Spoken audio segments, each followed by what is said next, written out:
दरम्यान ठाण्याच्या उपमुख्यमंत्र्यांना राग आल्यावरती ते गावात जाऊन बसतात अशी टीका संजय राऊतांनी केली आहे. नाराजी संपताना पाहायला मिळत नाहीये. याआधी मंत्रीपद मुख्यमंत्रीपद यावरून होतं, आता पालकमंत्रीपदावरून प्रचंड असंतोष महायुतीत असल्याचं दिसतंय. नाशिक आणि रायगड मध्ये जे पडसाद उमटले त्यानंतर या दोन पदांना स्थगिती दिली गेली. आश्चर्य आहे. आधी शपथविधी होत नव्हता मंत्रिमंडळाचा, आधी मुख्यमंत्रीपदी कोण हे ठरत नव्हतं. मग एक मुख्यमंत्री दोन उपमुख्यमंत्र्यांच्या शपथविधीनंतर बराच काळानं मंत्रिमंडळ स्थापन झालं. मंत्रिमंडळ एकदा कसं बसं शपथ घेतल्यावरती खातेवाटपाला विलंब झाला. आता खातेवाटप होऊन एक कालखंड लोटला तर जिल्ह्याचे पालकमंत्री ठरत नाहीत. पालकमंत्री घोषित केले मुख्यमंत्र्यांनी परदेशात जाण्याआधी, तर त्याच्यामध्ये आपापसात धुसफूस सुरू आहे. आगे लागलेले आहेत आपापसात. म्हणजे एका मंत्र्याने तर रायगड जिल्ह्यामध्ये रस्ता रोको केला,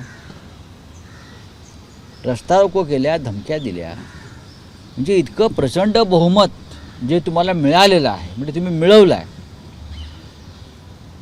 हे बहुमत खरं बहुमत नाही असं आम्ही जे म्हणतोय, आणि त्या बहुमताचा तुम्ही अनादर करताय.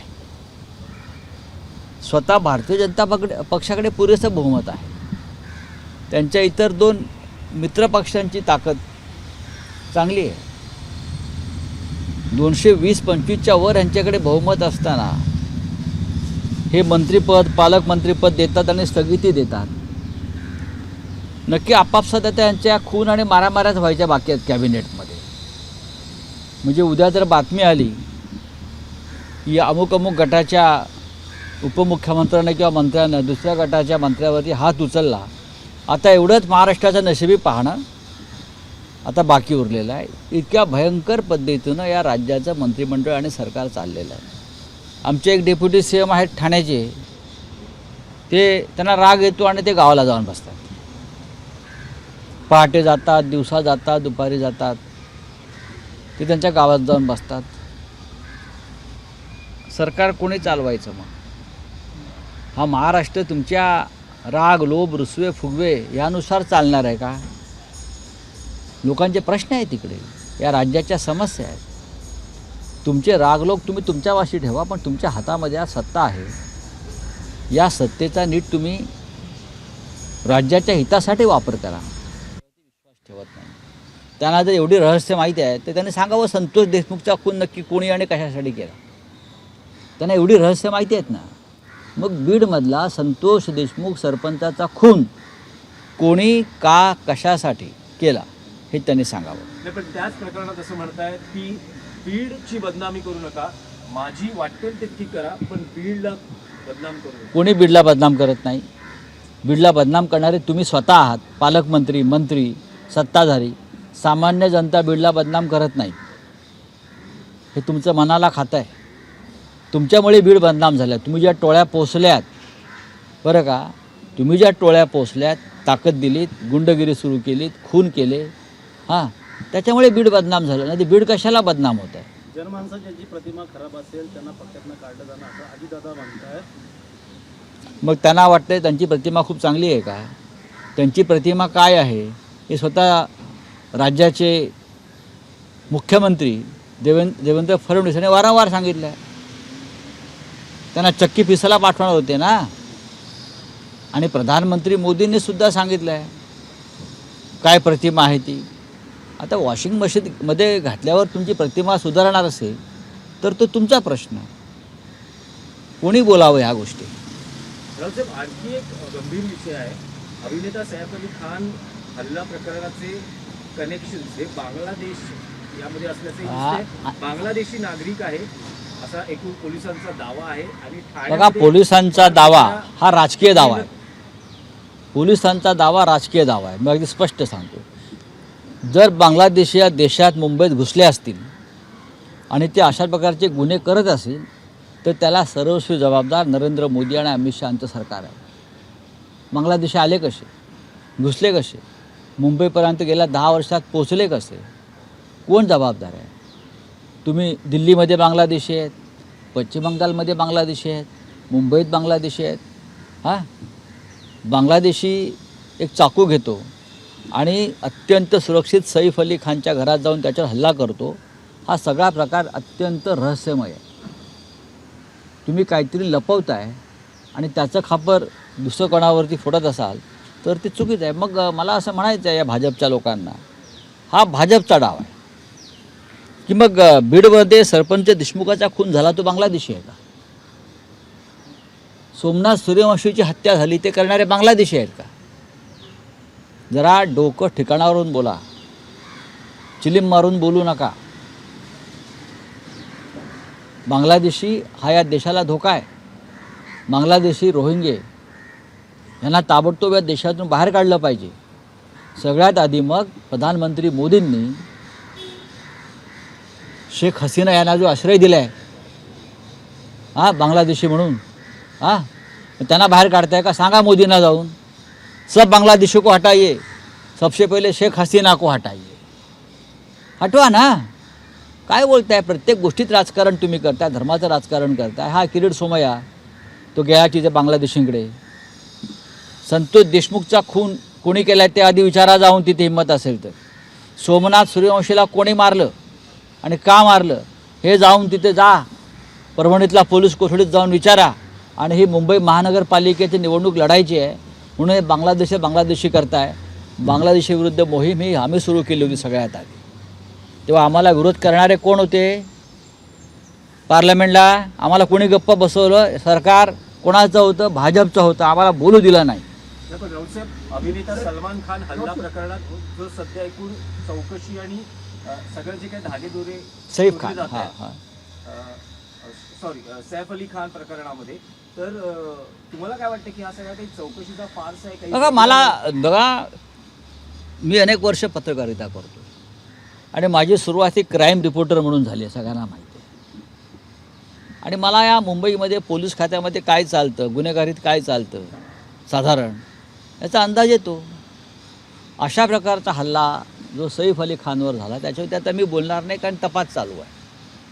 पण त्याचं राजकारण करण्याचा जर प्रयत्न भाजपवाले करत असतील, कोणाला बदनाम करत असतील इतर पक्षांना, तर ते पूर्णपणे चुकीचं आहे. तपास भाजपा करत नाही, पोलीस करतायत.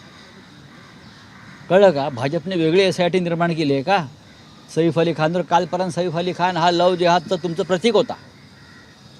कालपर्यंत सैफ अली खान करीना कपूरमुळे लव जिहाद. त्याच्या मुलावर त्याला काय माहिती माझं नाव काय ठेवलं आणि मी कोण आहे, कोणाच्या पोटी जन्माला आलो, तैमूर. त्या लहान बालकावर तुम्ही हल्ले करत होतात तैमूरवर. आज तुम्हाला पुळका आला आहे बांगलादेशीवर. आंतरराष्ट्रीय कट कसला आले? आंतरराष्ट्रीय कट या मुंबईमध्ये रोज 100 हल्ले होत आहेत सामान्य माणसावर, महिलांवर. कसले? तुम्ही अपयशी आहात. तुमचं गृहमंत्रालय राज्याचं आणि देशाचं अपयशी आहे. जर रोहिंगे इथे आले असतील, बांगलादेश आले असतील, तर अमित शहानी जबाबदारी घेतली पाहिजे या बांगलादेशीची. बॉलिवूड अभिनेत्यांवर जे हल्ले होत आहेत असं म्हटलं जातं की कोणावरही झालेलं नाही. कोणी असुरक्षित नाही. बॉलिवूड सगळ्यात सुरक्षित बॉलिवूड आहे इथे. या महाराष्ट्रातलं मुंबईतलं अंडरवर्ल्ड ज्याच्यापासून बॉलिवूडला धोका होता, ते काँग्रेस राष्ट्रवादीच्या सरकार असताना आणि मनोज जोशींचं सरकार असताना त्याआधी अंडरवर्ल्ड पूर्णपणे मोडून काढण्याचं काम या सरकारने केलं आहे. बोलिए, आपका क्या है? आखिरकार पुलिस ने सैफ अली खान जो हमला किया उसको गिरफ्तार कर लिया, लेकिन बताया जा रहा है वो बांग्लादेशी है, तो पुलिस को देखिए कौन बता रहा है? भाजपा वाले, बीजेपी वाले बोल रहे हैं कि सैफ अली खान के ऊपर जो हमला हुआ है वो एक इंटरनेशनल क्या बोलता है कॉन्स्पिरेसी. क्या उसमें इंटरनेशनल कॉन्स्पिरेसी क्या है? ऐसा क्या है? एक अभिनेता का ऊपर हमला हुआ है, चाकू से हमला हुआ है.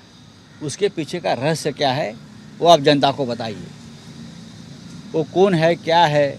अगर वो बांग्लादेशी है और बीजेपी वाले मुंबई के बांग्लादेशी के जोर से बोल रहे हैं, तो उसकी जिम्मेदारी किसकी है? केंद्र सरकार की. देवेंद्र फडणवीस यांनी वारंवार सांगितलं आहे, त्यांना चक्की पिसाला पाठवणार होते ना. आणि प्रधानमंत्री मोदींनी सुद्धा सांगितलं आहे काय प्रतिमा आहे ती. आता वॉशिंग मशीनमध्ये घातल्यावर तुमची प्रतिमा सुधारणार असेल तर तो तुमचा प्रश्न. कोणी बोलावं ह्या गोष्टी. रावसाहेब, आणखी एक गंभीर विषय आहे. अभिनेता सैफ अली खान हल्ला प्रकरणाचे कनेक्शन हे बांगलादेश यामध्ये असल्याचे दिसते. बांगलादेशी नागरिक आहे असा एकूण पोलिसांचा दावा आहे. आणि बघा, ठाण्यामध्ये पोलिसांचा दावा हा राजकीय दावा आहे. पोलिसांचा दावा राजकीय दावा आहे. मी अगदी स्पष्ट सांगतो. जर बांगलादेशी या देशात मुंबईत घुसले असतील आणि ते अशा प्रकारचे गुन्हे करत असेल तर त्याला सर्वस्वी जबाबदार नरेंद्र मोदी आणि अमित शहांचं सरकार आहे. बांगलादेशी आले कसे, घुसले कसे, मुंबईपर्यंत गेल्या 10 वर्षात पोचले कसे, कोण जबाबदार आहे? तुम्ही दिल्लीमध्ये बांगलादेशी आहेत, पश्चिम बंगालमध्ये बांगलादेशी आहेत, मुंबईत बांगलादेशी आहेत. हां, बांगलादेशी एक चाकू घेतो आणि अत्यंत सुरक्षित सैफ अली खानच्या घरात जाऊन त्याच्यावर हल्ला करतो. हा सगळा प्रकार अत्यंत रहस्यमय आहे. तुम्ही काहीतरी लपवताय आणि त्याचं खापर दुसरं कोणावरती फोडत असाल तर ते चुकीचं आहे. मग मला असं म्हणायचं आहे या भाजपच्या लोकांना, हा भाजपचा डाव आहे की मग बीडमध्ये सरपंच देशमुखाचा खून झाला तो बांगलादेशी आहे का? सोमनाथ सूर्यवंशीची हत्या झाली ते करणारे बांगलादेशी आहेत का? जरा डोकं ठिकाणावरून बोला, चिलीम मारून बोलू नका. बांगलादेशी हा या देशाला धोका आहे. बांगलादेशी रोहिंगे यांना ताबडतोब या देशातून बाहेर काढलं पाहिजे. सगळ्यात आधी मग प्रधानमंत्री मोदींनी शेख हसीना यांना जो आश्रय दिला आहे बांगलादेशी म्हणून, त्यांना बाहेर काढताय का? सांगा मोदींना जाऊन, सब बांग्लादेशी को हटाइए, सबसे पहिले शेख हसीना को हटाइए. हटवा ना. काय बोलताय? प्रत्येक गोष्टीत राजकारण तुम्ही करताय, धर्माचं राजकारण करताय. हा किरीट सोमय्या तो गेला तिथे बांगलादेशींकडे. संतोष देशमुखचा खून कोणी केला ते आधी विचारा जाऊन, तिथे हिंमत असेल तर. सोमनाथ सूर्यवंशीला कोणी मारलं आणि का मारलं हे जाऊन तिथे जा, परभणीतला पोलीस कोठडीत जाऊन विचारा. आणि ही मुंबई महानगरपालिकेची निवडणूक लढायची आहे म्हणून बांगलादेशी करताय. बांगलादेशी विरुद्ध मोहीम ही आम्ही सुरू केली होती सगळ्यात आधी. तेव्हा आम्हाला विरोध करणारे कोण होते? पार्लमेंटला आम्हाला कोणी गप्प बसवलं? सरकार कोणाचं होतं? भाजपचं होतं. आम्हाला बोलू दिलं नाही. पण रावसाहेब, अभिनेता सलमान खान हल्ला प्रकरणात जो सध्या एकूण चौकशी आणि सगळे जे काही धागेदोरे सैफ खान, जोडले जात आहेत, सैफ अली खान प्रकरणामध्ये, तर तुम्हाला काय वाटतं की हा सगळ्या काही चौकशीचा फारसा आहे? बघा, मी अनेक वर्ष पत्रकारिता करतो आणि माझी सुरुवात ही क्राईम रिपोर्टर म्हणून झाली आहे, सगळ्यांना माहिती आहे. आणि मला या मुंबईमध्ये पोलीस खात्यामध्ये काय चालतं, गुन्हेगारीत काय चालतं साधारण याचा अंदाज येतो. अशा प्रकारचा हल्ला जो सैफ अली खानवर झाला त्याच्यावर आता मी बोलणार नाही, कारण तपास चालू आहे. पण त्याचं राजकारण करण्याचा जर प्रयत्न भाजपवाले करत असतील, कोणाला बदनाम करत असतील इतर पक्षांना, तर ते पूर्णपणे चुकीचं आहे. तपास भाजपा करत नाही, पोलीस करतायत. कळलं का? भाजपने वेगळी SIT निर्माण केली आहे का सैफ अली खानवर? कालपर्यंत सैफ अली खान हा लव जिहादचं तुमचं प्रतीक होता. कालपर्यंत सैफ अली खान करीना कपूर म्हणजे लव जिहाद. त्याच्या मुलावर त्याला काय माहिती माझं नाव काय ठेवलं आणि मी कोण आहे, कोणाच्या पोटी जन्माला आलो. तैमूर, त्या लहान बालकावर तुम्ही हल्ले करत होतात तैमूरवर. आज तुम्हाला पुळका आला आहे बांगलादेशीवर. आंतरराष्ट्रीय कट कसला आले? आंतरराष्ट्रीय कट. या मुंबईमध्ये रोज 100 हल्ले होत आहेत सामान्य माणसावर, महिलांवर. कसले? तुम्ही अपयशी आहात. तुमचं गृहमंत्रालय राज्याचं आणि देशाचं अपयशी आहे. जर रोहिंगे इथे आले असतील, बांगलादेश आले असतील, तर अमित शहानी जबाबदारी घेतली पाहिजे या बांगलादेशीची. बॉलिवूड अभिनेत्यांवर जे हल्ले होत आहेत असं म्हटलं जातं की कोणावरही झालेलं नाही. कोणी असुरक्षित नाही. बॉलिवूड सगळ्यात सुरक्षित बॉलिवूड आहे इथे. या महाराष्ट्रातलं मुंबईतलं अंडरवर्ल्ड ज्याच्यापासून बॉलिवूडला धोका होता, ते काँग्रेस राष्ट्रवादीच्या सरकार असताना आणि मनोहर जोशींचं सरकार असताना त्याआधी अंडरवर्ल्ड पूर्णपणे मोडून काढण्याचं काम या सरकारने केलं आहे. बोलिए, आपका क्या है? आखिरकार पुलिस ने सैफ अली खान ने जो हमला किया था उसको गिरफ्तार कर लिया, लेकिन बताया जा रहा है बांग्लादेशी है तो पुलिस को देखिए, कौन बता रहा है? भाजपा वाले, बीजेपी वाले बोल रहे हैं कि सैफ अली खान के ऊपर जो हमला हुआ है वो एक इंटरनेशनल क्या बोलता है कॉन्स्पिरेसी। क्या उसमें इंटरनेशनल कॉन्स्पिरेसी क्या है? ऐसा क्या है? एक अभिनेता का ऊपर हमला हुआ है, चाकू से हमला हुआ है, उसके पीछे का रहस्य क्या है वो आप जनता को बताइए। वो कौन है, क्या है? अगर वो बांग्लादेशी है और बीजेपी वाले मुंबई के बांग्लादेशी जोर से बोल रहे हैं, तो उसकी जिम्मेदारी किसकी है? केंद्र सरकार की है। अगर बांग्लादेशी यहाँ आए हैं, रोहिंग्या आए हैं, तो अमित शाह की जिम्मेदारी है, गृह मंत्री जी की। तो इस्तीफा दीजिए, मांगो उनका इस्तीफा। हाँ, अगर बांग्लादेशियों को हटाना है आपको, तो आप प्रधानमंत्री जी को जाकर डेलीगेशन मुंबई का लेके जाइए। मैं आह्वान करता हूँ, यहाँ के मुंबई के जो बीजेपी के नेता है, मंगल प्रभात जी लोढ़ा होंगे, आशीष शेलार जी होंगे, चाहे मुख्यमंत्री हो हमारे फडणवीस जी, जाओ मोदी साहब को मिलिए, गृह मंत्री जी से मिलिए और बोले सभी बांग्लादेशियों को हटाइए और शुरुआत कीजिए शेख हसीना से, जिनको आपने यहाँ आश्रय दिया है। तो क्या है, नौटंकी करते हैं बीजेपी वाले। मुंबई महानगर पालिका का चुनाव है ना, तो लोगों को डराते हैं, लोगों के मन में भय निर्माण करते हैं। बांग्लादेशी से निपटने के लिए हम काफ़ी है। शुरुआत हमने की थी, भाजपा वाले तब हमको पार्लियामेंट में बोलने से रोक रहे थे बांग्लादेशी के ऊपर, इंटरनेशनल रिलेशन खराब हो जाएगी। किसकी सरकार थी उस वक्त? अबे सैफ अली खान के बारे में बोल रहे हैं। 10 दिन पहले लव जिहाद बोल रहे थे। करीना कपूर और सैफ अली खान ने लव जिहाद है। अब आपको उसके ऊपर हमला होने के बाद बहुत प्यार आया है। उसका बेचारा बेटा है एक इनोसेंट, तैमूर उसका नाम रखा होगा। तो तैमूर के बारे में आपके लोग गलत सलत बोल रहे थे। बच्चा है, उसको छोड़ दीजिए। प्रधानमंत्री ने जब तैमूर के बारे में जानकारी ली, तो अब उनको तैमूर वाह, तैमूर एक उनका प्रतीक बन गया प्रेम का। अरे ढोंगी लोग हैं बीजेपी के लोग ये। जाओ,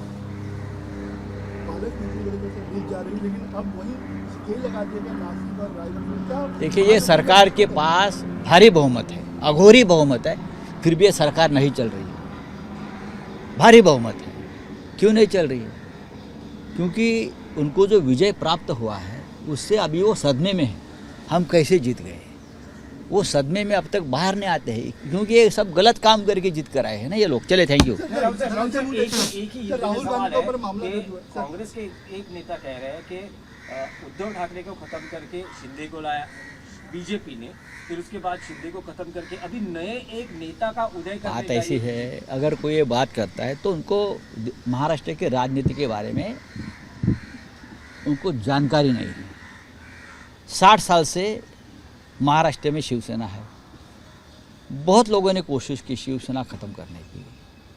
बाला साहब ठाकरे जी को भी ख़त्म करने की कोशिश की, उद्धव ठाकरे जी को ख़त्म करने की कोशिश करते, लेकिन ये शिवसेना ज़मीन से जुड़ी हुई पार्टी है। ये पार्टी और हमारे नेता कभी ख़त्म नहीं होंगे। Wait and watch. एक पीरियड आता है, अप डाउन होते हैं पार्टी में, राजनीति में। मौका हमें भी मिलेगा ना, तब हम करेंगे ना क्या करना है। ये कौन सा नेता है? एबीपी माझा, उघडा डोळे बघा नीट।